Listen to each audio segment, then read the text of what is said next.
Welcome to the Weights and Plates podcast. I am Robert Santana. I am your host, along with Trent Jones, my co-host. What's up? What's going on, brother? What up, man? Well, it is, at the time of this recording, December 13th. Friday the 13th. Friday the 13th, which means we just have a couple more episodes to go and just a couple weeks left in the year. Right. How did this happen? How is it already December? Where did 2024 go, bro? I don't know. You know what's crazy to me? I was thinking about this the other day, that like COVID happened 4 years ago. Well, it's about to be 5 years Practically ago. five. Practically yeah, five. January, dude. Yeah, because it was when did all the lockdowns start happening? Was that March? March. Yeah, March. okay, so March is when it all started happening. Ow. And yeah, that was nearly 5 years ago now. That is wild That's right. to me. That's wild. It's crazy to me too, man. It feels like those 2 years of my life, I sometimes have a hard time believing that they ever happened. You know, it just doesn't feel like they actually happened. It's just some weird thing. Like it's like, you know, when you go out and you drink too much and you're like you brown out. It's not the full blackout, but there's parts of the night where you're like, I know this happened and that happened, but I have no idea how we got from A to B. A little memory loss. Yeah. It feels sort of like that, you know.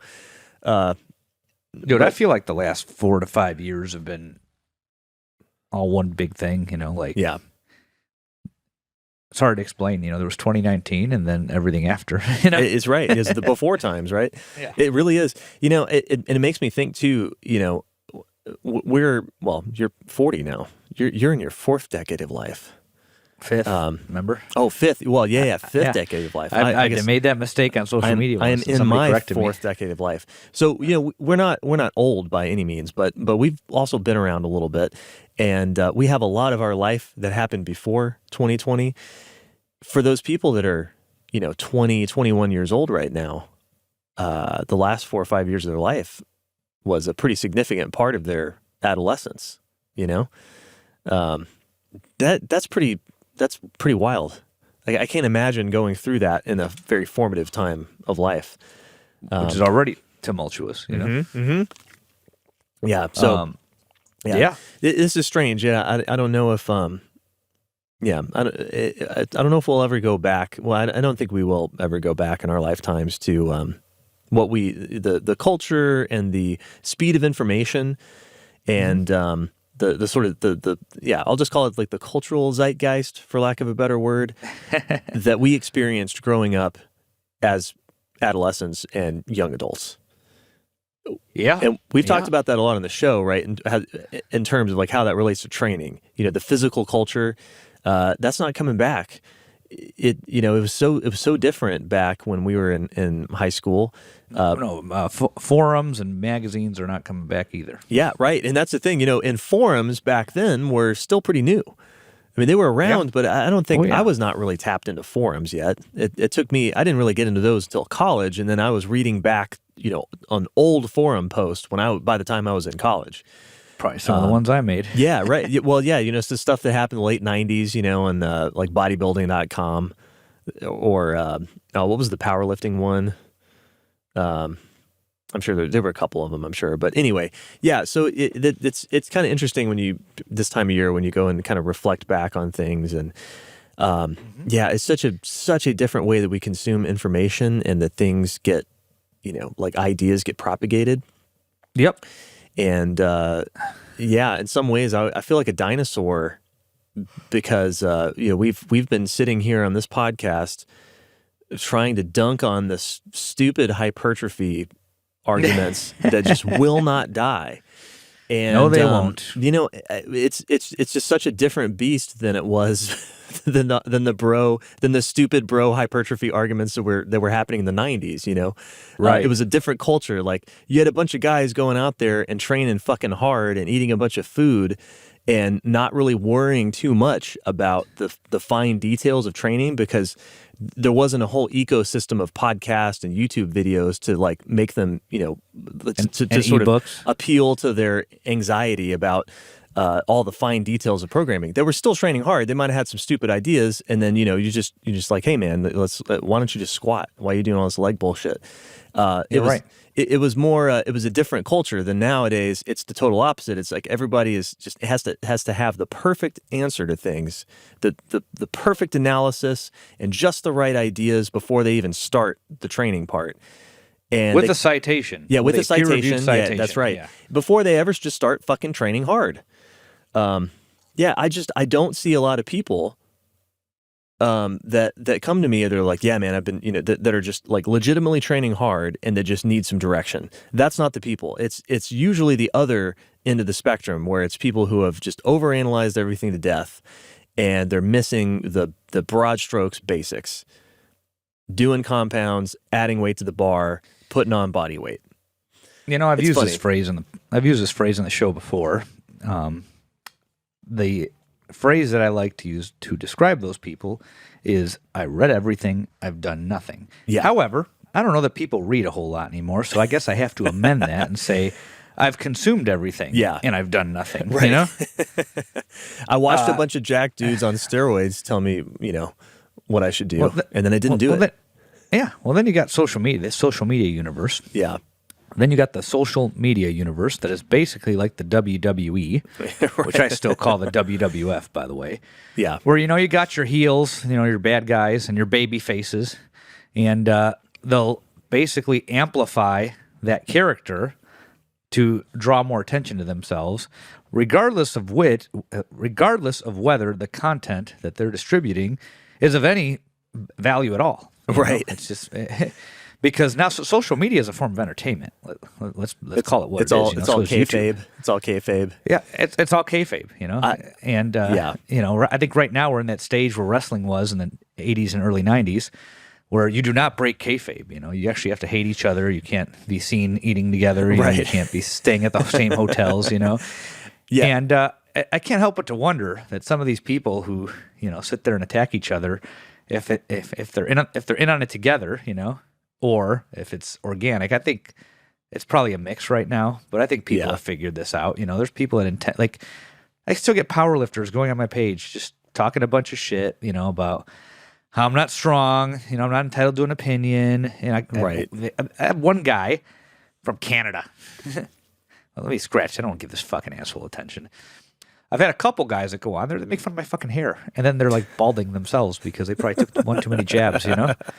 Not that I have a problem with that, but you're making fun of my hair. Well, go stick yourself with some more drugs and lose more of yours, dude. Fuck off. I really like the old fuckers from the 80s. Sorry, Rip. That were like powerlifters back in the 80s. Just because they squatted 642 high, 6 inches high, and they're bullshit fed with a single ply suit and heavy knee wraps, and they're like, yeah, man, someday when you grow up and you squat more, you'll understand.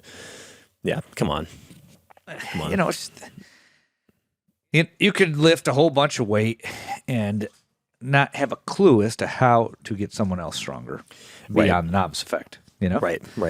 Well, and because there's a lot of why do people squat a whole bunch of weight? There's several reasons, but at the foundation of it is they have the genetics to get there. Let's not ignore that. I'd say it's 65% of it. Yeah. Oh yeah. Then there's the will to show up. I'd say that's probably another 25%. So you're at 90% there. If you have good genetics and you show up, you're going to probably lift more than everybody. Yep. Just from those two things. Yep. And then I'd say the next 5% is resistance to injury, takes them even further. And then willpower to work harder and keep going, Right. And, these are just broad general numbers I have pulled out of my ass. I don't have a p-value for you. I don't have a citation for you. But if you're asking for one, you're on the wrong show anyway because you're not going to like me very much. But let's be real, just by simply showing up and having the raw materials to lift more than 99.5% of the population, that's going to get you very far. We've seen it, guys. Fuck around in the gym, but they show up 3 to 4 times a week and they squat over 500, you know? Yeah, absolutely. Then maybe they hire their first coach and get some structure behind it and they go from 500 to 600. You know, I've seen that happen too. Yes. Not regularly. This doesn't happen on a regular basis quite casually, maybe at certain gyms and small little ecospheres of the country or the world. But for the most part, it's not an everyday fucking occurrence that people are fucking just going in the gym, lifting weights, and they're, just getting to 600 because it's not that heavy since, the top squatters are doing over 1,000, almost 1,100, so therefore 600 must just happen all the time. That's how these guys talk, right? Yeah. I say that, and at the same time, I'm going to say, if you have access to a gym where guys are squatting 6, 7, 8, 900 pounds, you better go there. Because you should. You may never get there, but just seeing that is going to push you to go further and try to approach your limits. And you'll surprise yourself, right? Yeah. So I'm not sitting there saying things are or are not possible. There are people that are real fucking strong out there, and you can't predict who they are. Sometimes they start out real skinny and they're just not eating and they haven't touched a weight yet.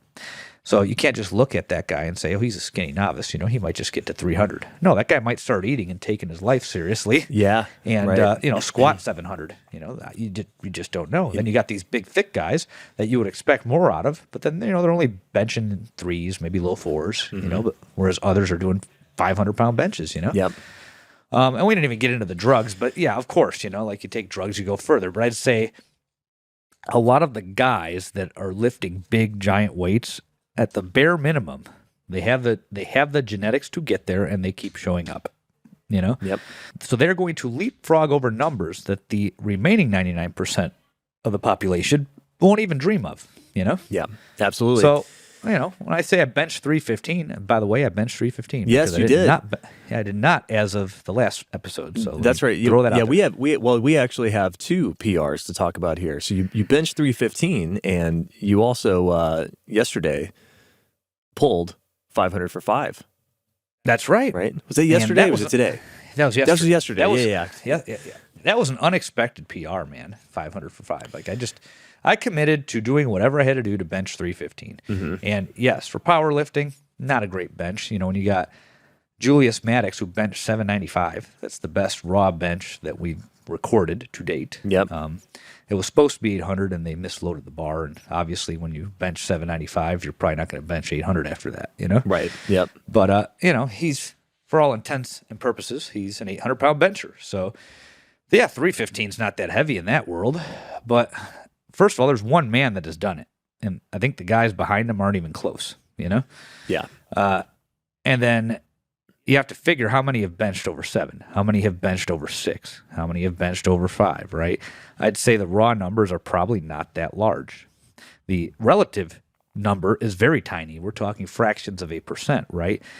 So does it really fucking matter that, I'm, benching 40% of what this guy can bench, what the best bencher in the world can bench? No. Does that really fucking matter? Yeah, it's a stupid comparison. I mean, all you have to do is go into your average gym and look at regular people, because that's mostly who we coach. It's regular people, and look around, see how many 315 benches you'll see. And it blows my mind. And you'll see a couple. You will see a couple. That's the one lift where you will see a couple, but not very many. And then what do you see after that? Like, it's not like you see a bunch of 275s. No, it's you see 315. You'll see a couple guys pull that off, and then you'll see a bunch of 225s, and then a bunch of 135 to 185s, and then and then you go over to, like we've talked about before. Then you go over to the squat rack, and it goes way down from there. Because nobody squats. So, yeah, if you look at in deadlift, you're not going to see a 500-pound deadlift. No, you're not going to see a 500-pound deadlift. I mean, sure, it happens. Somebody listening is going to say, well, I saw it. Yes, it happens, but that one's more rare because that fucking knurling on those commercial gym bars is terrible. Yeah, nobody's pulling heavy on that. Right, yeah, exactly. Go on, exactly. Well, that's what exactly I was going to get to is, if you even see somebody deadlifting, it's not going to be, it's going to be 2 plates maybe. So, yeah, well, this is a good segue. It's become more and more obvious to me over the past couple of years, really since COVID, the past, what do we say it was, almost 5 years ago. It's become very obvious to me that reasonable, balanced, practical information it's harder and harder to punch through all the noise out there in the world. It's only gotten harder over the last 5 years. It has not gotten easier. And part of that is because you said it well. It's like the WWE out there. If you want to have a show and you want to build a big following, you got to have a character.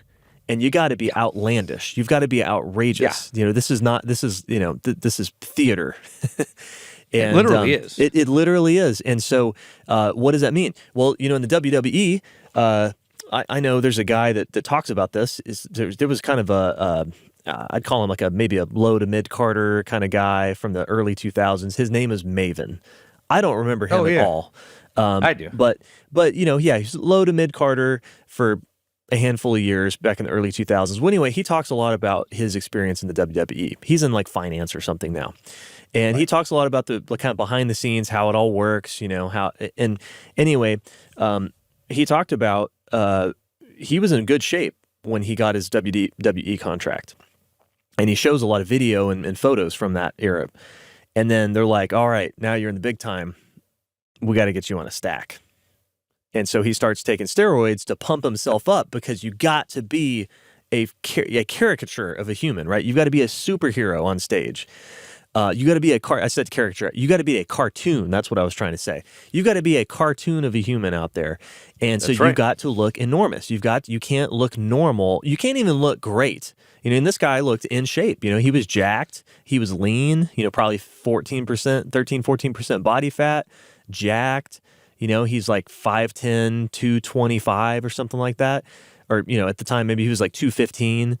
And then, so he gets on some gear, and now he's like 235 at, 10, 11% body fat. That's the WWE look. And you got to have that in the fitness industry now if you want to be on the internet and really build a big following. You got to have something outrageous about you, and you have to make outrageous claims. And this has distorted a lot of people's idea of what an ideal, it's a weird word. We'll dig into that some, but what people's idea of what a good physique looks like, what good body composition looks like. And that's what strong is. What strong is. That's what we wanted to talk about today is, I'm sorry to say it, but a lot of y'all have a really messed up idea of what a good physique looks like for an average person, right? I think a lot of y'all, especially the younger folks, you're looking at a circus and deciding that that's the ideal physique, and anything less is terrible. Yeah, absolutely. And the reality of the situation is that a minority of the population even exercises. We're not even getting into training yet in this discussion, but a minority of the population exercises. The last time I looked at the recorded statistics on this, it was somewhere around 23-ish%. So a quarter of the population does some form of muscle strengthening exercise. That's what I was looking at. Yeah. All right. So, total exercise is probably not much better. I'd say for some reason 30% pops in my head. I'd have to look that up again. But this is of the total U.S. population? This is based, the U.S. population. Okay. This is based on survey data. So they sampled. So we got to throw out like little kids. They're not going to be like exercising necessarily. No, this was adults. Okay. US it's adults. So okay. 23%. So we'll say a quarter of U.S. adults do some form of muscle strengthening exercise. Now that could be bands, that could be kettlebells. That could be machines. Pilates. It doesn't Pilates. It has to have resistance, right? Anything that can strengthen your muscles, anything that can be loaded, right?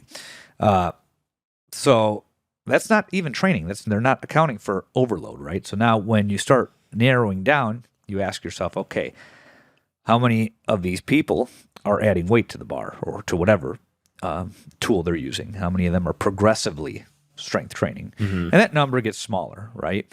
And then you get down to modality, okay? Machines, barbells, kettlebells, strongman. You narrow it down to barbell, it's going to get smaller. And then when you narrow it down to barbell, you ask yourself, okay, how many of these people are adding weight year after year, okay, for more than, let's say, 2 years? Because at that point, you have to get creative and you have to be committed to get stronger. And then you remove steroid use.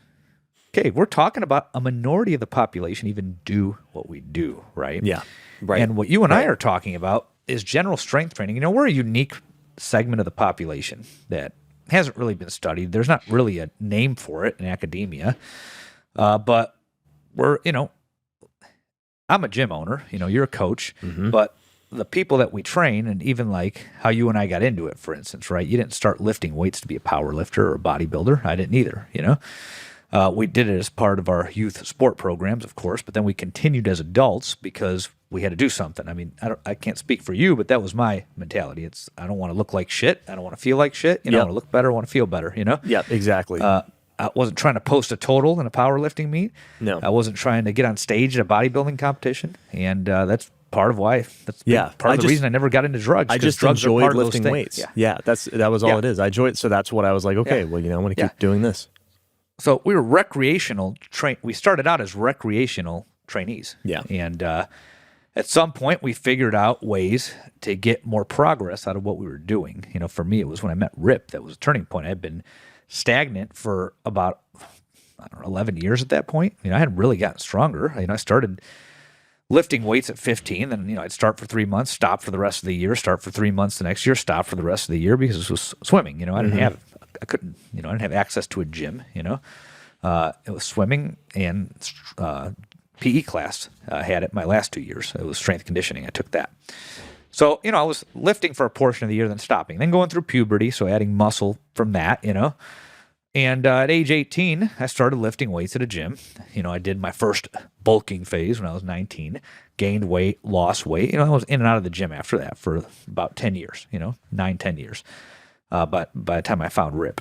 And when I found Rip, I look at where my PRs were. I had developed a press because I found a program a couple years before that had a lot of overhead movements. And before that, I didn't train overhead movements real seriously. So, I had somewhat of a press baseline at that point. I didn't deadlift at all. Like maybe 3 months out of the year, I'd put a deadlift into my program. But I've been squatting, I've been benching, I've been doing dips, and I've been doing chin-ups, all those years. And those were pretty stagnant. I wasn't really PRing the bench, wasn't really PRing the squat, So I, was in the weight room for 10 years, not really going anywhere. Then I found starting strength. I learned about fractional plates. I learned the value of the deadlift. I learned that I didn't know how to move correctly.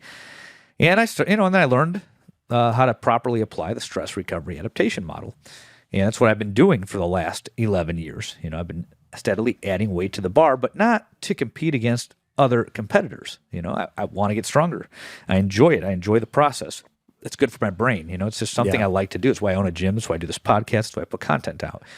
So the problem we run into is you and I are part of a totally different category, and the people who hire you and I are a lighter version of you and I. They're committed, but not to that point, but they're committed more than the person who goes in the gym and wants to just sweat and get their heart rate up, right? Absolutely.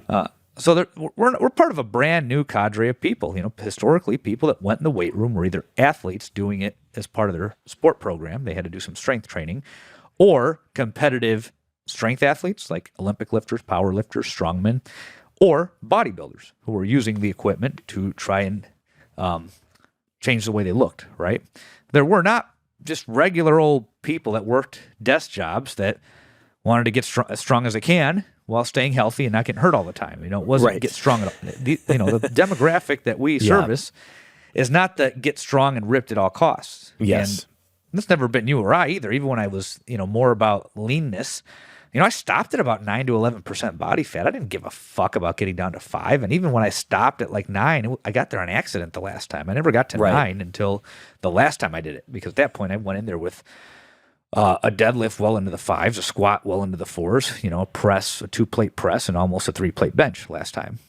So when I cut down, I got stuck at 170 and did a fat percentage test. I was 9%. I'm like, holy shit, I've never been single digit, Yeah, right. But, I never wanted those extremes, right? So the problem that we now run into is we start putting content out about what people should do in the weight room, what regular people should do in the weight room, non-competitors, right? Mm-hmm. And who comes and starts trying to troll our shit? competitors. Yeah, right. Exactly. And then they will sit there and they anoint themselves as experts because they have a 700 squat or an 800 squat or 900 deadlift or whatever. Or they're 225 and ripped. Yeah, or that. Yeah. And they'll, on the physique side, they'll come on here and say, "You're fat," or "You're not even ripped," or "Your arms are skinny," or something like that. You don't look like you train, man. Yeah, exactly. Or then on the performance side, you'll get power lifters typically. Usually it's power lifters. I haven't had anybody who's not a power lifter. They'll hop on and say, "How dare you give advice when you're not that strong?" And I just look at these fucking guys and I'm like, look, I don't coach motherfuckers like you. Motherfuckers like you probably won't hire me because you know everything, right? Mm-hmm. And when I look around, if I go to any commercial gym, you got to seek out gyms that have these guys in them, first of all, which tells you something. Yes. The majority of people who work out are not even close to as strong as I am now. And I'm not that strong compared to the extremes. I will acknowledge it. I'll be the first to fucking acknowledge that, man. I am not strong compared to power lifters. But I'm not dealing with power lifters. I'm trying to get people that don't work out to work out. And I am a lot stronger than most of them. Yes. Yeah. Exactly. And guess what? So are you, Trent. Yeah, exactly. Right. No, you make a great point. And this is 800-pound squats and deadlifts aren't going to get new people in the gym unless they're already strong and have done something like that before. That's right. Yeah. And this is you make a great point about the new demographic that we're talking to. And this is a if you go back and watch the old bodybuilding videos or powerlifting videos from the 90s or the 80s, you can go find them all on YouTube now. It's guys like, Louis from West Side or, Kurt Karwoski or Ed Cohn or, whatever. I don't know the bodybuilders well, but yeah, I'm sure Dorian Yates, I'm sure had a video and like these like underground dungeon training videos of these guys, like you said, pushing themselves to the extremes. So you've got genetic freaks pushing themselves to the extremes and achieving extreme results. And the only people who were into that were people who were also in a very small minority. A lot of guys like, that were good athletes. I remember who's the guy that Rip interviewed who was in the NFL. He later became a CrossFit coach, CrossFit football. Now I think he's got his own program. Wellborn, that's who it is. Yeah, John Wellborn. Interesting guy. He had a good interview with Rip. But anyway, so here's a guy. He was talking about that. Like, he was in college. He and a buddy were he was an offensive lineman and playing in a D1 school. And he and a buddy were really into lifting weights. Obvious, right? Genetic phenom and offensive lineman. Of course he's going to be into lifting weights. And he wanted to get his bench. I think he was trying to bench 500 for the first time. And so he found the old Louis videos from West Side and, called him up and he was chasing this. But like, this is a lot of the kind of guys who were into strength training back then. And a guy like John Wellborn, even though he would tell you he wasn't the best athlete in the NFL, he still made it to the freaking NFL. The guy was a cream of the crop athlete. And then he trained really intelligently on top of that and became enormously strong.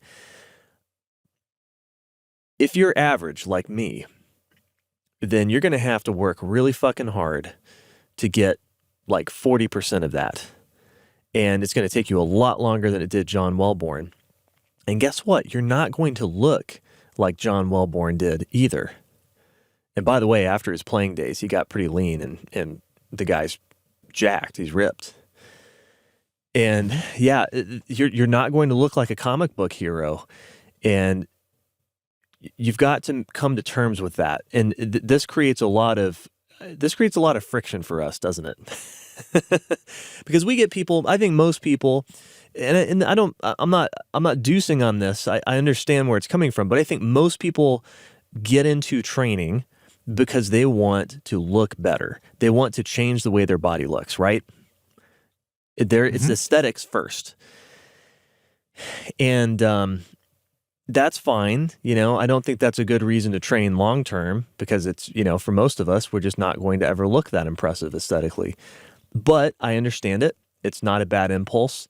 But the thing is, people, I think, come to us today that are much more average folks that have this idea that they're going to have a comic book physique like the WWE wrestlers, which, by the way, a lot of those WWE guys were D1 and pro material. They were. A lot of them. Some of them, made the cut or, just barely missed the cut for like NFL teams. And so they are high-level genetic cream of the crop pro athletes.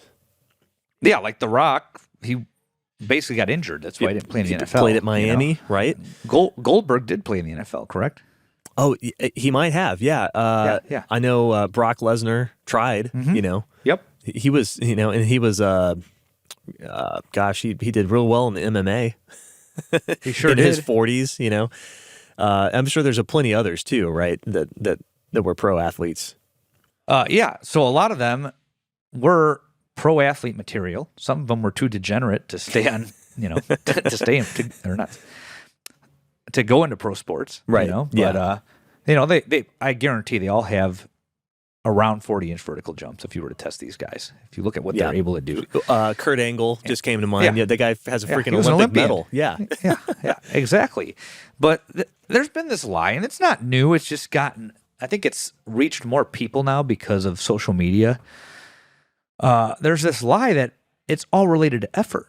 Right. It's simply not, I mean, when I was growing up, it was widely accepted that Michael Jordan was one of a kind. Right. And that professional basketball players were unique individuals. They had to be a certain height for it. They're tall, they can jump high. And then out of them, Michael Jordan was even more unique. Like, you just knew this, and you knew that no amount of basketball playing was going to get you to that level. Right. But yep. And you can probably apply this to any other sport. I think you could safely say that, this probably applies to other sports. That's why when you're in youth sports, some people make the team and some people don't. And some people don't even try out because they're not drawn to it, because it's not something that selects for their skills, right? We saw this as kids. I can't speak to people in younger generations, but we saw this as kids. There were high school sports, and you tried out for them, and some people made the team, some people didn't, right? So you kind of understood that some people were more gifted for physical activities than others. We saw it academically. There were guys that would show up to class, barely study, and get A pluses. Yep. And then other guys had to work harder to, get a B or even a C in some cases, right? Somehow, in the weight room, there's this idea that your outcomes are purely related to effort and nothing else. Right. And it doesn't even check out with other attributes, other talents, other skills, right? We accept this with other skills, but for some reason in gym culture, in the weight room, there's this idea that it is all related to effort and nothing else. And that is bullshit. Right. Effort gives you a delta. You go from point A to point B, but it doesn't mean that you're going to get to the same point B I'm going to get to, or that I'm going to get to the same point B that Brock Lesnar got to, Yeah. Like, point B is different for everybody. If you lift weights and add weight to the bar, you're going to get stronger. Now, there's numbers that we see frequently, so we might say, most guys are going to deadlift 315, and, a lot of them will probably get to 405. We'll say that, I think it's a safe thing to say. That's just speaking from our experience, working with a variety of people. And when we say a variety of people, we've worked with physical idiots, and we've worked with old people too. I've seen old guys. I'm thinking of a guy in particular right now. He's 75, and he says anybody younger than him's a young guy, by the way. But he's a good friend of mine. And he pulled 315. I think he pulled over that recently. I can't remember the exact number, but he definitely pulled 315 at 75. He's 6 foot. He's 185. Yeah. So great. he's kind of built a little on the more slender side, so not wide and thick and huge. And he's always been on the thinner side his whole life. He only got over 200 pounds once, he said, when he was younger and went to the Air Force, and that was it. So, he tends to, lean thinner, smaller frame, slender build. He's not a thick, big power lifter. And at 75 with fucked up vertebrae, L4, L5, bad shoulder. He's had neuropathy, a bunch of ailments. It's a 75-year-old body, Yeah, right.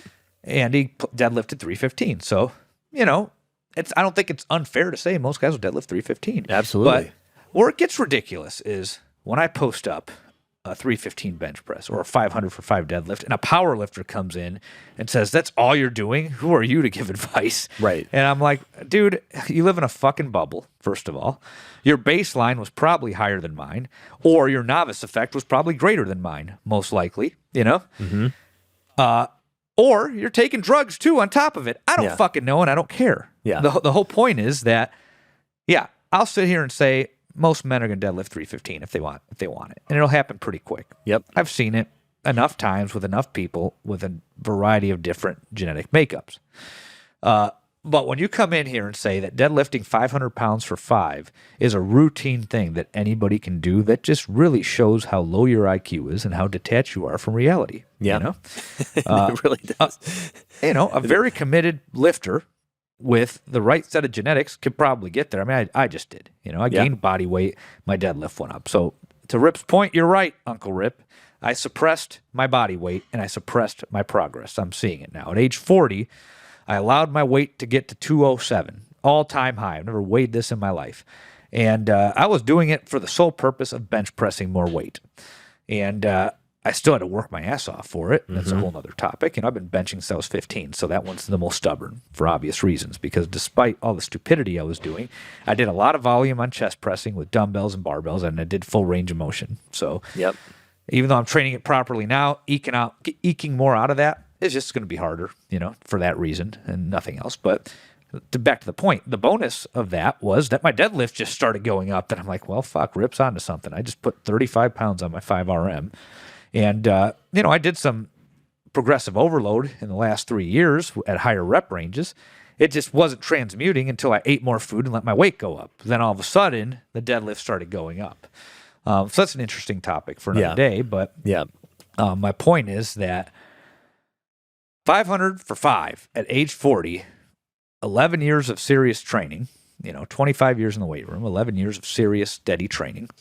And no, knock on wood, debilitating injuries, that's not a bad result. I'm not bragging. I don't want a fucking trophy. But what I'm saying is most people that are not working out right now will probably never do anything close to them. Probably won't pull 500 for 1. And I've trained thousands of people. And you're not going to sit here and tell me I'm an incompetent trainer. Yeah. There are challenges you run into with regular people with mediocre to below average genetics for strength training. Try training somebody who's very good at long distance running and see if they'll casually deadlift 500, because it's just only 500, Everybody around me is pulling 6, 7, 8, It's only 500. Go get a long distance runner and try to get him to 500. See how long it takes you. See if it's even possible. Right. See how many injuries he gets and how much bullshit he has to deal with. See if he even stays motivated enough to do it. Yeah. So you power lifters that are going to jump on the feed and talk a bunch of shit about this and say that I'm not entitled to an opinion, go train some subpar talent and see how far you get versus drugging your way through the problem or relying on mommy and daddy's genes to get through the problem. Yep. In other words, go fuck yourself. Beautifully said. Beautifully said. Applause. A round of applause, please, for Dr. Santana. You and Jordy can throw that in there. Yeah.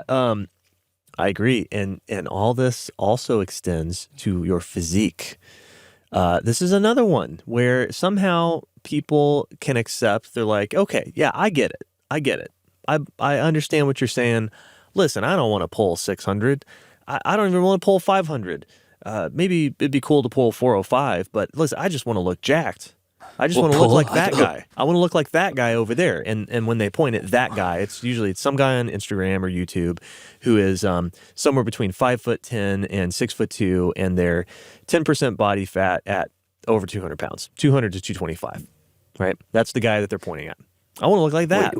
Wait, dude, did you just say pull 405? I think you meant bench, bro. Yeah, I know, right? Yeah, so this is with the powerlifters. But even leaving that aside, regular folks will have this idea. They're like, I get it. I'm not going to be a really big, strong powerlifter. I'm not going to do any of that. But I just want to look like this guy.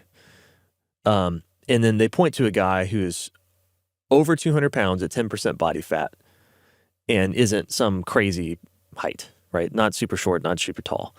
And you realize this, and you're like, okay, you're pointing at somebody that has 180 pounds of lean mass or more, right? If they weigh 225, they would have 200 pounds of lean mass at 10% body fat.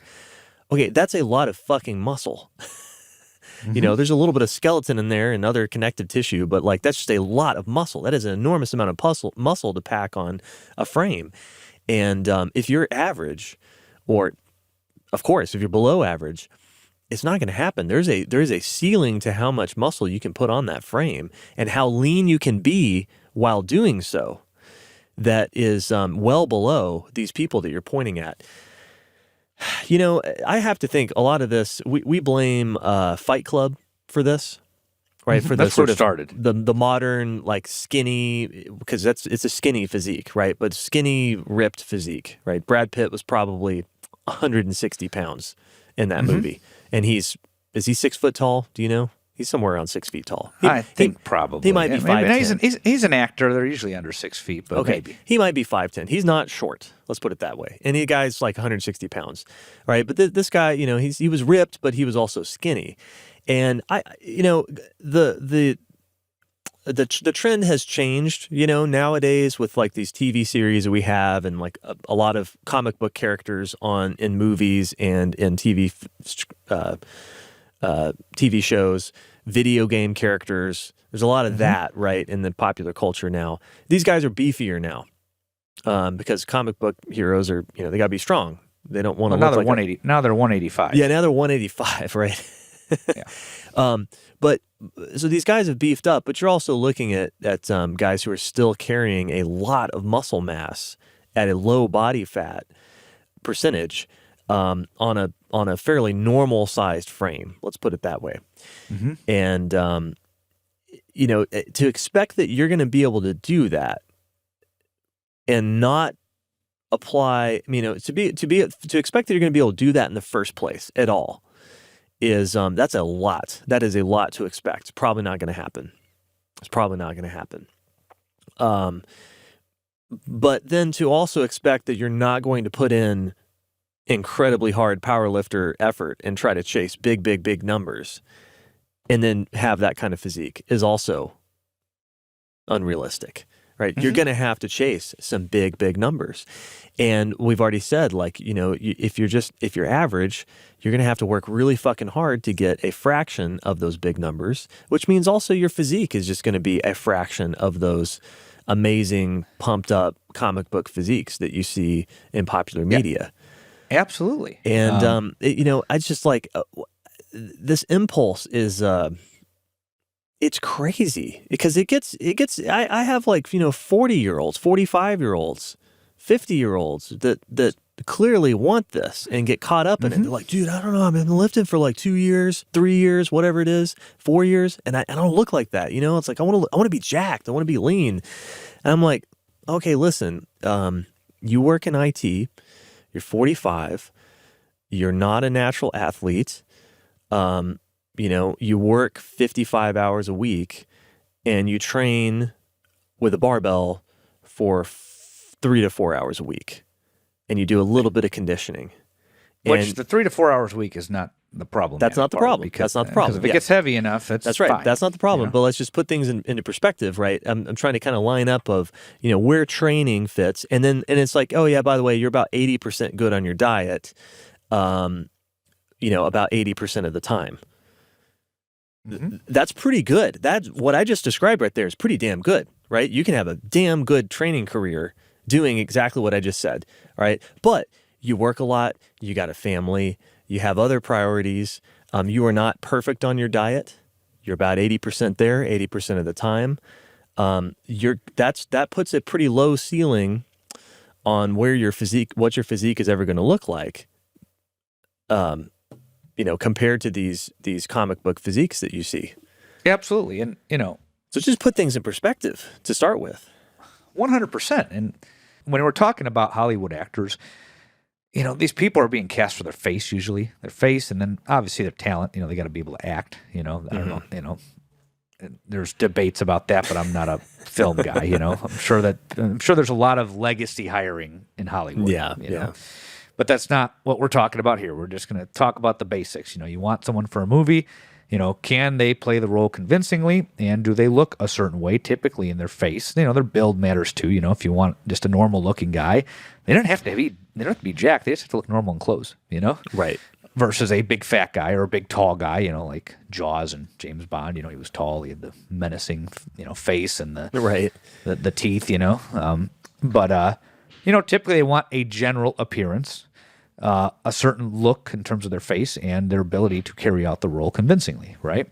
But then sometimes they try to audition for roles that require more muscle mass, right? These guys have never lifted in their life, so how the hell do they even know that they can put the muscle mass on, right? I mean, they think they're going to hire a trainer, which they do, but then one of the pieces of advice they're going to get from that trainer is, hey, dude, or like your fucking guy at GNC, hey, brother, in 6 months, you're going to need to take some steroids for that. Yeah, right. Yep. You want to put on 25 pounds of lean in 6 months. You're gonna need some steroids, brother. Yeah, stick this in your butt every morning. Yeah. So, the Hollywood guys are, it's a good example of, why drug use tends to end up in the mix. Those guys have no idea what they're capable of in the weight room in a lot of cases because it's not what they spent their life doing, Yeah. They spent their life acting. And if they've been in, roles that don't require muscle mass, and then now they want to try out for a role that does require muscle mass, and they actually put it on. It's not that their trainer's a wizard; it's that they're probably taking drugs. Occasionally they get lucky and have the genes. But you typically find that out in the first few months with the novice effect. The one I think of is that old movie American History X, where Edward Norton, he has abs and his arms are developed. Oh, yes, yeah. Apparently Arnold called him and asked him if he took what he took, and he denies ever taking anything. Now, I don't know if that's true. I've watched it recently, and back then everybody was big because I wasn't big, so I thought maybe he did take drugs. But then I watched it recently. I'm like, no, he's actually not. That's probably novice effect. He was probably one of these ectomesomorphs that just never lifted weights, But at the same time, I don't know what the time constraints were. If he did take drugs, that's what he has to look like for the film. Who gives a fuck? He's acting in a movie. He needs to look a certain way. So if you're getting paid millions of dollars to appear a certain way on screen, and drugs are going to get you there, and you've evaluated the risks of the side effects against the benefits of taking them, I think in a lot of cases, as long as they're not going overboard, which I don't think they are, they're not bodybuilders and strongmen and people like that are taking way more drugs than actors, I would assume. I don't know. I'm not a drug coach. Yeah. But the reason by which those groups are taking it versus somebody who's just appearing on screen for a movie and has the camera that can help, enhance that. And I would guess that the use is going to be different, and I would say that higher use probably skews towards the athletes that are trying to win and perform at all costs versus the guy that just needs to look a certain way and has the help of production equipment, right? But the main point, I kind of went on a tangent there. The point is, these guys don't know what they're capable of yet. Just like you and I don't know what we're capable of when we haven't lifted before. Yeah. They just know they want to be muscle bound for this movie. And they're going to hire somebody to train them. But as you and I know as coaches, you start training somebody for a few months. Some guys, you see it come on fast, and some guys, you don't, right? Yes, What absolutely. happens when you don't, and that person has millions of dollars on the line, right? Right. They're going to take drugs. Yep. So, Exactly. it's not that we're saying that, it's impossible for you to look jacked by lifting weights. What we're saying is, in a lot of cases, it's improbable that you're going to gain 30 pounds of muscle mass in your first couple years of training, or even over the course of a training history. If you're starting out on the thin side and you put on 10 pounds in a year of lean mass, you did pretty fucking good. Yes. That's not a bad thing. And guess what? When there's no drugs involved and you're not naturally lean, you're gaining body fat. And I'm just going to tell it like it is. You're going to gain more body fat than muscle mass in a lot of cases beyond the first year. In the first year, it might be 50-50, if you've done things reasonably well. But the longer you're in this game, you are literally leveraging fat. Kind of like how people borrow money, leverage capital. Is that the term, Trent? Yeah. Well, you were in that business in your past life, right? Mm-hmm. Is that the word, leveraged capital? Yeah. Yeah. Well, you're leveraging fat to lift more weight, and then you lose the fat and you're leaner, right? So this was what we originally wanted to talk about, but then all this stuff is kind of tied together. And we're going to have to probably change the title of this fucking thing. But, when you look at BMI standards or body composition standards, which are mostly random number generators. I implore you all to read my article on the Starting Strength website called Barbell Training and Body Composition, or Body Composition and Barbell Training, I think is what it's actually called. And I go into the history of this. Another good book by Glenn Gaser. He was a professor of mine at ASU. It's called Big Fat Lies, and he does it more. He takes a more of an academic approach to it, and he breaks down the history behind all this obesity stuff in public health in terms of guidelines, recommendations, the health risk that has been reported, etc. And he was my professor, is where I learned about this, and then I kind of wrote my synopsis of it in the context of lifting weights a couple years back. I think it might have been 2020. But when we're talking about BMI, for instance, you have underweight, overweight, obese class 1, obese class 2, and obese class 3 or morbid obesity, right? And it's all based on height and weight. Training status is not taken into account. Frame size is not taken into account. So you have limits here, right? Some people are naturally muscular without lifting too. That's not taken into account. It's just height and weight and nothing else. So it's already limited. The way those numbers were derived, practically a random number generator. I mean, I'm not going to go into the whole history of that here. I've written about it. We could talk about that in a different episode, but these data are very limited. But these data are very limited. The MetLife tables, those are bullshit. There were some people that were heavier and had a lower risk profile than some people that were lighter. And not necessarily lighter by super underweight. I think the overweight category had a lower health risk than the normal weight category. Yeah. So all these numbers that they've come out with in terms of, if you're heavier, you're unhealthy. The methodology behind that was not good. But that's not even the important thing. Activity level and lifestyle is the important thing. A fat guy who sits at a desk all day, then goes home and sits on the couch and eats a bunch of junk food and doesn't really do anything physical is very different than a guy who weighs exactly the same as him, is the same height as him, but lifts weights, stays conditioned, and sleeps well and manages his stress, right? Absolutely. So the central theme of the fit fat people in academia is that adiposity, or your fatness, is one risk factor for cardiometabolic disease. Another name I'll throw out there for you for those of you who like academics, Stephen Blair. He published a lot of epidemiological research on aerobic fitness and fatness. It is the fit-fat thing. And found that when you control for aerobic fitness, a lot of those cardiometabolic risk factors disappear. So, if you're aerobically fit and fat, you are healthier than somebody who is aerobically unfit and fat. Now, let's bring it all home. What are we recommending to people that are underweight and new to this? We're recommending that they gain weight. And if you're brand new, you're going to gain a good even ratio of muscle and fat realistically. You might be able to skew it more towards muscle in some cases. There's a lot of variability in terms of how people will respond to strength training and calorie surplus. But in general, we're suggesting that you gain weight, which means you're going to gain fat, which means you're probably going to gain more fat than muscle. What is it going to look like? That's subjective, but it's not going to look as bad as you think. Your traps are going to get bigger. Your shoulders are going to get bigger. People are going to think you're big and strong. You're not going to have visible abs most likely. No. But you don't need to. You don't need to. You're at a greater risk of death from an acute situation if you are underweight than overweight or obese or absolutely class 2 obese, right? Absolutely. If you have a heart attack and you're 140 pounds because you want visible abs at 5'10", you might not survive that heart attack, but if you're 200 pounds and fat, you probably will survive that, Chronically speaking, I'd say it's the same thing. You get older, you lose more muscle mass, and you're already skinny to begin with. Yeah. You're more likely to die than the fat guy, right? I'm not saying it's good to be fat. I'm not saying it's good to be very skinny. I'm saying that there is this standard now that anything over 15% body fat is considered obese. I had a fucking bodybuilder went on my page and said that, and then I thought about it. At first, I had a smart-ass response to him, but then I started thinking about it, and I'm like, this is what these people believe, that the further it gets from 15%, this arbitrary number that does not take training into account, does not take muscle mass into account, this arbitrary number, that anything above that, because they don't like the way it looks, they, meaning bodybuilders, don't like the way it looks, therefore you're fat. And then they start citing papers about 25% body fat being associated with some sort of health risk. I'm guessing it's cardiometabolic risk, right? Because Yeah. they never cite anything. They just say this, right? Right. And, right. I generally remember in academia reading about this, that, that 20, 25, 30% body fat is not great for your health.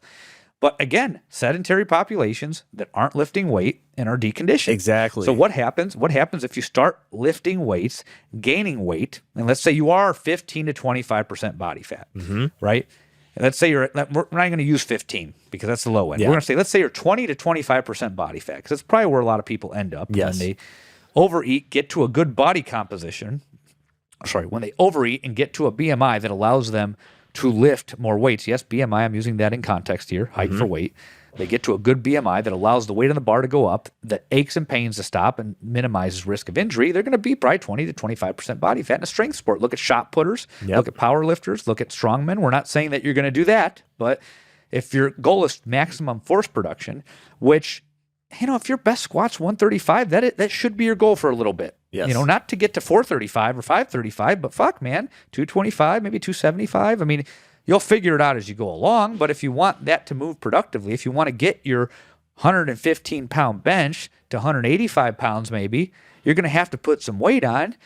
You're going to be quote-unquote soft, as the bodybuilders say, but you're not getting on a stage as a bodybuilder, and you're not going to be unhealthy if your diet is well balanced, if you are staying active outside of the weight room. If you're an IT guy that's sitting at a desk all day and then you're just lifting weights, it's not enough for you. You need to do cardio. Okay.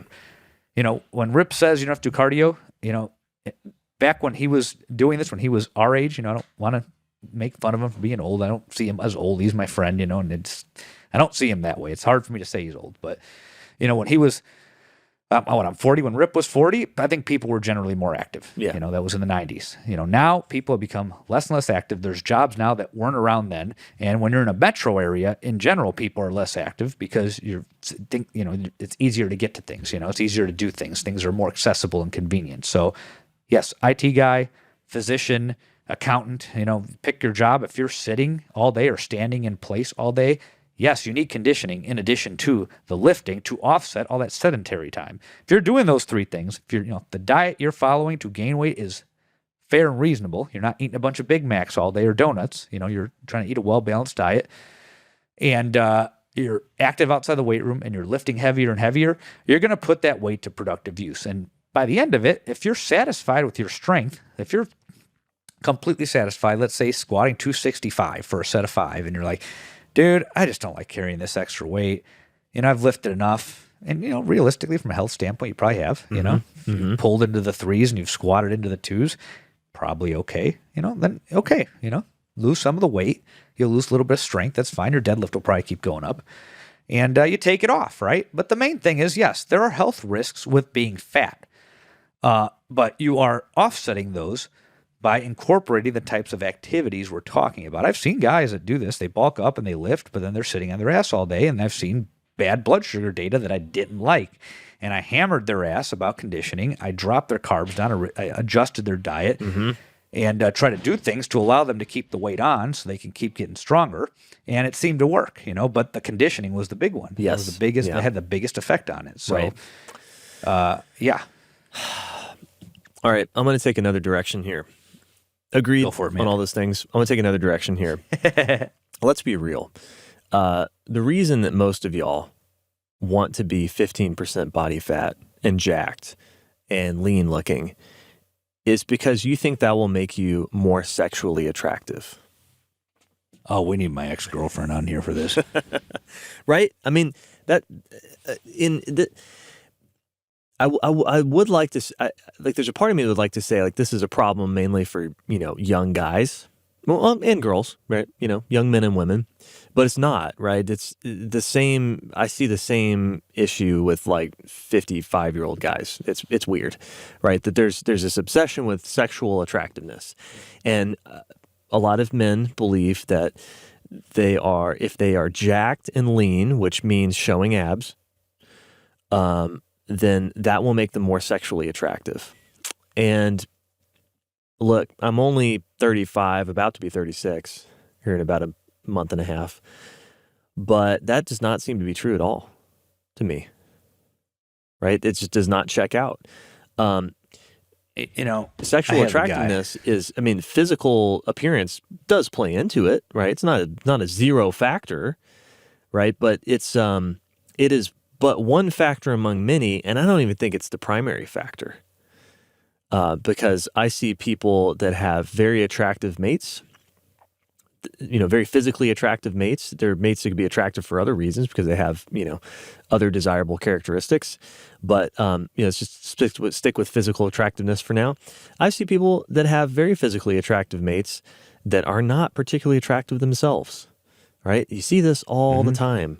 I used to make fun of sitcoms and stuff because you'd always see like the kind of fat schlubby guy with the super hot wife. That's the every sitcom seems to be like that. But you know what? That's actually closer to reality than not when you go out there. So being lean is. Rip said it in the interview you guys we did. Know this. You guys know exactly what he just said. You've seen the beautiful woman with the fat guy. Yeah. Married to him for years. Or just like an average looking guy with the dad bod, right? It doesn't have to be a big... I'm not saying a big, fat, disgusting slob, right? But just a kind of fat, doughy, soft dad bod kind of guy, right? Yeah. Seen that a lot of times, right? That or the fat guy. Right. That's or more common than the guy with visible abs. That's right. Yeah. And so... every single one of you motherfuckers has seen You have seen that, right? And if you haven't, you're 19 years old and you just haven't seen much of the world yet. And look, Rip said it, and when we interviewed him, however many episodes ago that was, like being super ripped and lean and all this, it's for other dudes. If you are male and you have these characteristics, it's for other dudes. That's who it's attractive to. I'll let you do with that what you will. Here's the funny thing. Jordy's going to cut a clip of this episode, and I'm going to post it. Probably somewhere along the lines of what you just said. And there's going to be a swarm of assholes that come on and say that we're full of shit, and I'm fat, 15% body fat is too heavy, abs are better, all this stuff, right? Keyword. Dudes, there will not be a single female that comments on that. Yeah. Not a single one. And there hasn't been to this day. Every time I put something up that sparks this discussion, all the responses about looks come from men. That's right. And then it just blows their mind when I say, at what point did I say I'm in the business of impressing other men? Right. Yeah, exactly. And it's like they're not ready for it. I haven't really gotten a good response to that. I think that one guy said, well, what about women? I didn't respond to that because I'm like, well, let's see if a woman chimes in. And guess what? Not one did. Right. I recently had a guy that was sent to me by a female colleague. And, he's been maintaining his abs, but now he's gotten the bug to get strong, and he's finally loosening up and willing to gain 10 pounds from visible abs. And you and I both know Trent needs more. Yeah. I told him to ask. Start. I told him to ask the gal, and she's fine with it. Like, ask her what she thinks about visible abs in a man. Or no, I asked him to ask her what she thinks if a man's abs are more visible than hers. And question number 2, how she would feel if a man's legs are smaller than hers. I know what the answer is because I know who he's asking the question to. But he was just cracking up. I'm like, no, write that out. You'll be fine. Yeah. She's a good sport. You'll be fine. And I think he did. And he's going to find out real quick. If this woman and many others have told me it is unattractive for a man's legs to be smaller than a woman. She says it makes her feel fat, if she sees that.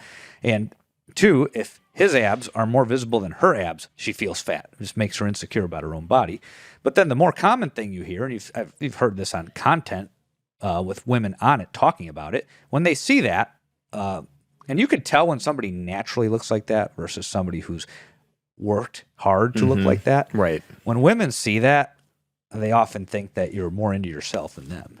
And you're spending so much time on that. Are you going to allocate your time to them? Are you going to allocate your time to a child if you reproduce? That's right. Yeah. A lot of women are looking for security in a mate, right? And yeah, as someone who is self-interested is not going to be a secure place. And security means like, the security of like a stable place, a stable income, also a stable emotional state, right? That's right. And that means like, if you have somebody that's just an absolute, Nazi about their diet because they got to keep this artificially low level of leanness all year long, that's not a very stable household to be in. No, it's a whole other rabbit hole, but yes. Yeah. So I think like, let's just put it on the table here. It's like this, a lot of this is about perceived sexual attractiveness. And I can hear it. I can hear like some young guys who are like, "Oh, I don't know, man. I think this guy's full of shit." Like, they're not all young anymore, though, I've got dude. abs. Well, I'm talking about like guys in college, like, "Oh, I've got abs, and I pull a lot of ass on Tinder, right? Like, I'm doing pretty good for myself. Like, you're just a hater." Well, guess what? The good wife material, you're missing out on, and by the time that you wake up to that, and you're like, "Oh." In fact, the women who are into the body for a one-night stand, by the time that you get over that and you're 28 or 38, so it takes some people longer than others, all of the women that would be good marriage material are gone. They're long gone. And everyone else you'll be looking at is going to have a lot of baggage. And think about that for a minute. Well, I mean, these people, I don't know why I'm even bothering to talk to these people. They're not going to listen to me. They're not going to listen to me, but I'm just going to tell you that. Think about that. The kind of woman that would be really into you just for your body is not the woman you want anyway. So the physique thing is just like, it's the longer that I do this, the crazier it is, because it's out of control. It's out of control. And the thing is, like, I don't know about you, but when I go to a strength lifting meet, I've been to a whole bunch at Wichita Falls and a handful at, other gyms in other parts of the country. Most of the people there, these people are all strong, right? These people are they train hard, but they're average people. There's a few outliers that are really strong, and they're the power lifter types we were talking about that have a lot of potential. Like but Cordova. it's like 2 or 3 people at the whole meet, right? The others, like Chase and Cordova. The other 45 people there are various forms of average. And you have some people that have trained like 12 years that are lifting there that have done pretty damn good for themselves, but they're still average. And you have some people who are brand new that are just getting started for their first time. Right. It's a pretty normal slice of the population.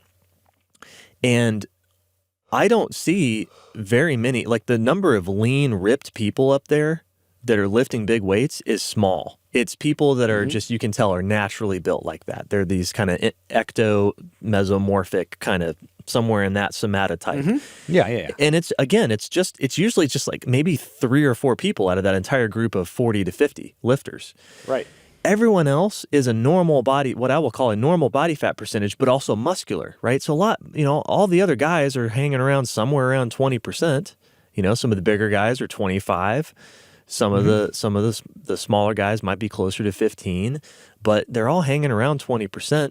And for the women, I'm not as good off the dome with women's body fat percentages, but the women are the same equivalent, but for women. So I don't know whether that be 25, 30, or 30%.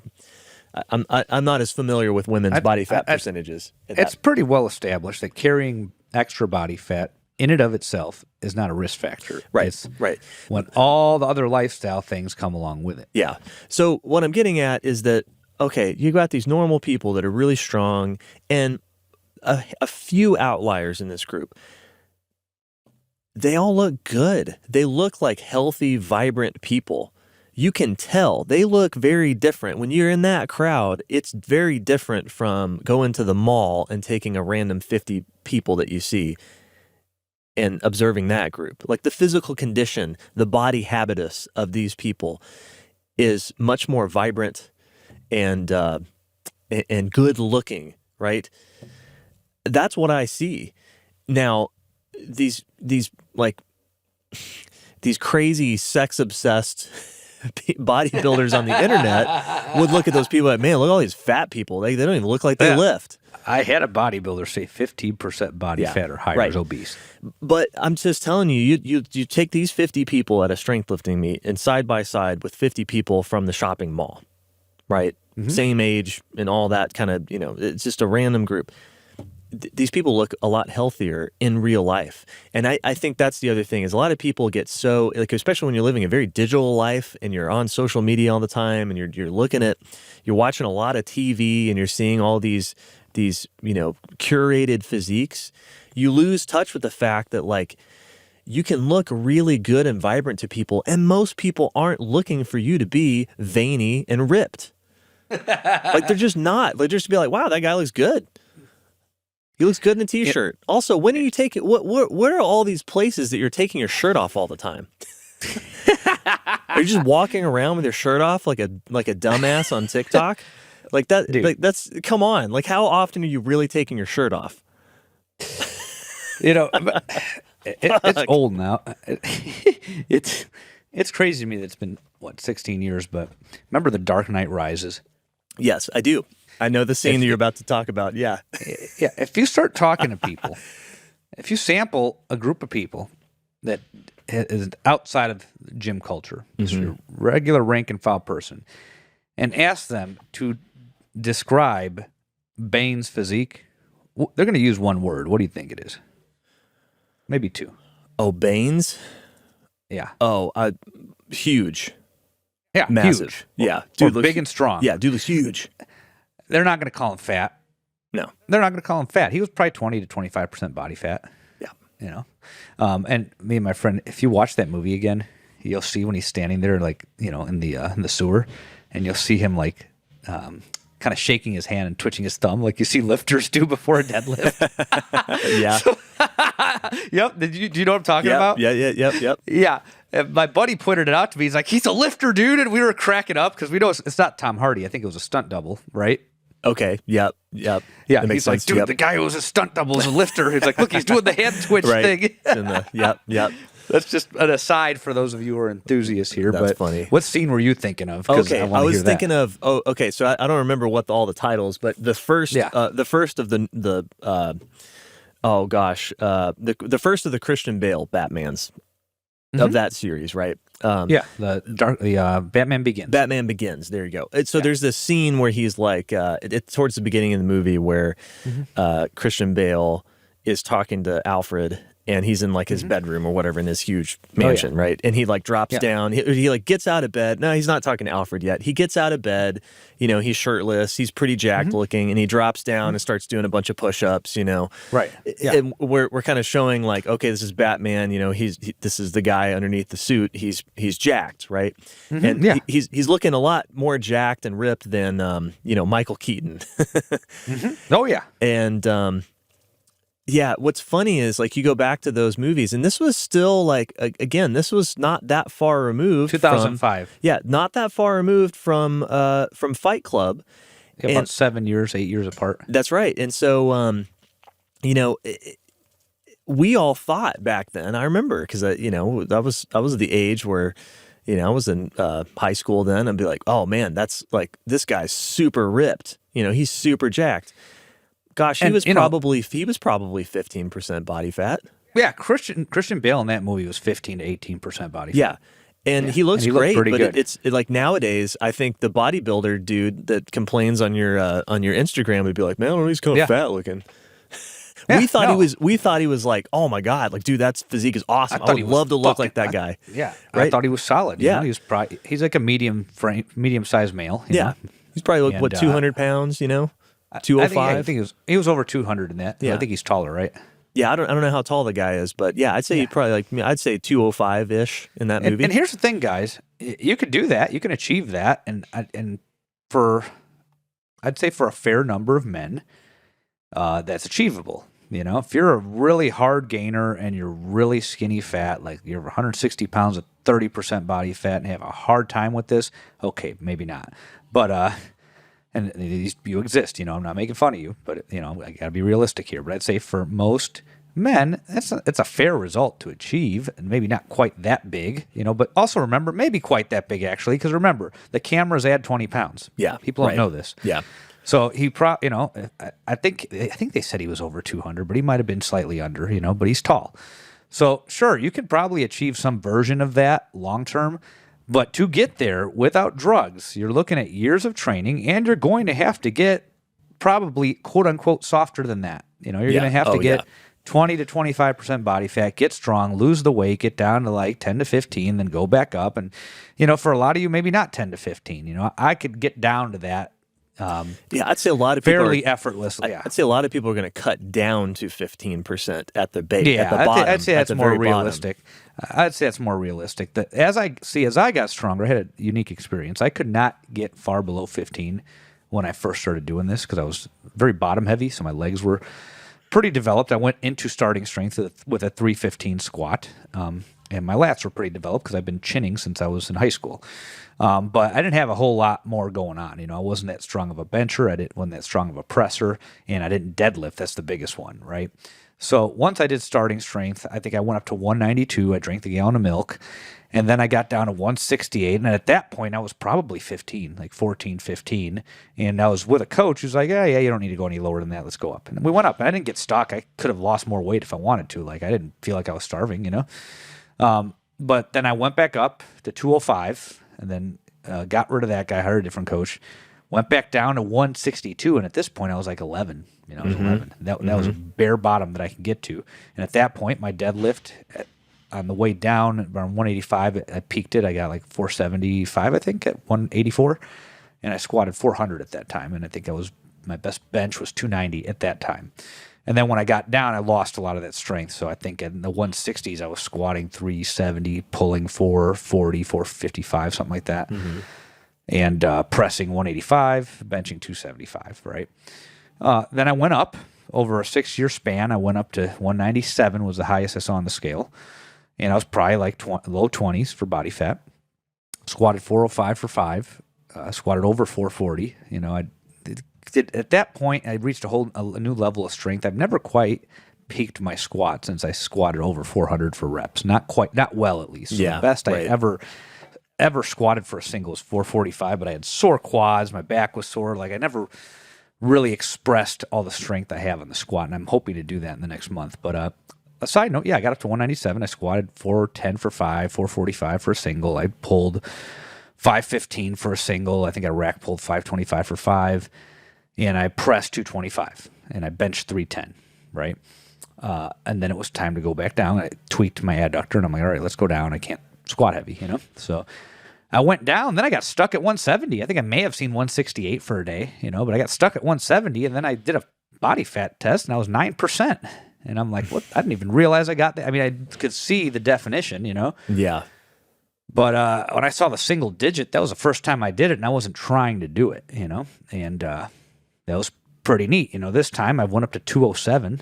We'll see where I end up on the way down. But yeah, I can get below 15 now. I couldn't before because I did not have enough fucking muscle mass. So for me to get down to 9% body fat pre-starting strength, I did the math on this because I have data from those days. I'm going to do some content with that at some point. But the pre-starting strength days, I would have had to get down to like 139 to be 9% body fat. Oh my God. Yeah. Something like that because I was just I wasn't strong. I didn't have enough lean mass. That's where I'm coming from, people. I've lived this. I've done the same stupid shit you've done. The difference with me was I was never unwilling to gain the weight. I just didn't know how to fucking train, Yeah. Yeah. So that's what you're looking at, If you want to hang around in the mid to high teens or maybe low teens, 13, 14 if you can pull it off, anywhere from 12 to 19%, that's usually where guys like to be, where they feel good, they move good, they look decent, you could do that, but not with a 135 squat and a, 185 deadlift, it's not going to happen there. You need to get a little bit stronger, do you need to do 585? Probably not. I think I'm going to, hopefully next year, since this year's almost over, but I think if I eke out another set of 5 on the deadlift, I might get fucking 6 plates. But I didn't set out to do that, by the way, people. It just looks like that's in the cards for me, which means that knock on engineered wood. I'll find the real wood in a second. as long as I don't break, I think I might pull 6 in my lifetime, which is cool. I didn't set out to do it though. I just love this. But for you guys, if you want to be like, in the high hundreds, 175 to 195, depending on height, and 12 to 19% body fat, depending on your ability to maintain that. There's nothing wrong with that, but you're just not going to achieve that with low numbers. You're going to have to train like a lifter for a while, and part of training like a lifter is you have to weigh what a lifter weighs. You need enough leverage, and it's our version of leverage capital. You got to leverage body fat too to lift some weight, and the bodybuilders are going to tell you otherwise. And I say fuck them, because in theory it sounds great. You can be single-digit body fat and stay between 5 and 9% and have hypertrophy. Okay, that sounds great in theory, but in practice, it doesn't seem to fucking work that way. It doesn't work, man. You got to eat. It doesn't work. I've tried it. I've tried every stupid thing you've tried. It doesn't fucking work. And for whatever reason, when you let more fat come on, you get into that 15 to 25% range. It's probably really more like 20 to 25, like I said earlier. I'm not going to sugarcoat that. And just train there for a while. Right? Mm-hmm. Now, if you're 20 to 25% at 165, that's a different story. You're under-muscled. But I'm assuming that your BMI is now in the overweight or low obese category, right? Your body mass index. You're probably heavy, and your fat percentage is 20 to 25%. But you're lifting heavier and heavier and heavier. You're not getting hurt. Your diet's fairly clean. Your conditioning is up, so you're not huffing and puffing, moving the weight around. You're not huffing and puffing between deadlift reps. If you're doing all those things, you're probably going to be fine. You're probably going to be healthy. You're controlling for a lot of other risk factors, and you're going to get big and strong. And then when you lose the weight, guess what? When you go back down to 175 to 195, you're going to be stronger than you would have ever been trying to train there. So now you're leaner, you're more productive, you look better, you feel better. I don't think you have to feel bad when you're heavy either, because what I just said. It's just it's a little more it's a little bit more maintenance. You're tired from lifting, and the last thing you want to do is cardio, but care about that, you got to do it, because there are the risk factors are real. If you just get fat, sit at a desk all day and lift heavy, some of you are at higher risk than others of developing some things. But if you keep your conditioning up, you're dropping that risk by quite a bit. If you eat a healthy diet, you're dropping that risk by quite a bit, Yep, I agree. That's been my experience over the last few years. And you're not going to look like shit. Yeah, you're not going to look like shit. I was going to say this because I know. I think a lot of people would say, I don't have a very impressive looking physique. I'm not turning heads at the beach or anything. But to put it in perspective, I got down. So this happened to me, right? Where over the last 18 months, I dropped from about 195, 198 down to 178. What was it when we were at a strength lifting meet in Wichita Falls? That was 2.5 years ago. 2.5 years. Wow. Yeah. So when that happened, I was 170. I weighed myself when I went home. I didn't even think I was this light. I was like 178 pounds. I was, I'd lost, 20 pounds from my previous peak. No, let's highlight something there. So I saw you. Yeah. You were pretty fucking skinny. I'm like, damn, dude. Yeah. How much were you lifting, Trent, in that deconditioned, detrained state? Well, I was still squatting 315 for fives. I did, I was still pulling in the high threes for 5. I could still press well over body weight. I could still press 200 at that point. My bench press took a big hit. I was struggling to bench much over 225, 235, right? I believe it. Yeah. But, because when I've climbed back up, I'm now 193, and my bench is I benched 255 for 3 sets of 5. I'm trying to peak it out. I'm at 270 right now for triples. My press, I just pressed 207.5 for doubles. It should have been triples. I'm gonna do it again, get triples there. I just squatted 385 for 3. I squatted 365 for 5. My deadlift sucks right now, and I'm not really doing much with it, but I still pulled, I pulled 420 for some doubles the other day. And I'm rack pulling 465 for 5. So, okay. And at 193, right? So I'm actually still a little bit lighter than I was in my previous strength peak. And what's interesting is at my strongest, I was a little over 200, so it was a little bit heavier, but at my waist was 36 to 36 and a half inches, somewhere around there, around 36 inches. And then I've gone through these ups and downs that I just described. And now I'm climbing back up into the mid 190s, and my waist is 34 inches. And I've gone from 185 to 195, and my waist has not gone up at all. And I wear a size 44 jacket. In some brands, 46, but yeah, I'm a size 44 jacket in most brands, and I'm a size 34 pant or trouser. So I've got a 10-inch drop. That's a V shape, right? So even though I don't have ripped abs or anything like that, I'm not super defined and muscular. I'm muscular, but I'm just not super defined. It's because of my body fat distribution. I have that V shape. I've created that V taper, and I look really good in, a blazer and a pair of trousers. I look good in a shirt and jeans. And don't overlook that either, right? Being lean doesn't mean that, not being super lean does not mean that you can't have good body proportions and can't have a good shape to the physique, right? It's not all about striations and visible abs. Because guess what? I didn't have visible abs when I was 155 either. I carry all my fat around my stomach. Yeah. What am I going to do? It's genetics. My legs have always been super lean. It's all around my waist. It's where all my fat is. I predict this though, because this happened for me. You get that deadlift well into the fives. Yeah. Midsection will look different. You're not going to lose all the fat, of course. You store where you store. But what I've noticed is the bigger that deadlift gets, the better the midsection looks. Yeah, and I definitely, my deadlift has been heavier in the past. I have pulled 500 for a single. Would like to get that 500 up for some reps. But I think you will. Yeah, but it'll get there. It'll get there eventually. I've got a lot shorter arms than you. It sucks. I forget this. That's why I have short arms. Like I have to get every jacket that I buy, I have to get the sleeve shortened. They're all too long for me. That's why you got the fucking bench a lot easier than I did. Yeah, that's why my bench. Yeah, that's why I've benched 320 and yeah. Anyway, so I think that's enough for today. But just some perspective. Just some perspective. If all you ever compare yourself to is pop culture references, you're just in for disappointment and failure. But if you actually look around at the real world and real people that if you train and get strong and you do your conditioning and you eat pretty well and you do this for a few years, you're going to look great. And you're going to look like a vibrant, healthy, physically attractive person. And, what more can you ask for? That's right. Relax, motherfuckers. Yeah. It's going to be okay. Yeah, it's going to be all right. All right. Let's close out of here.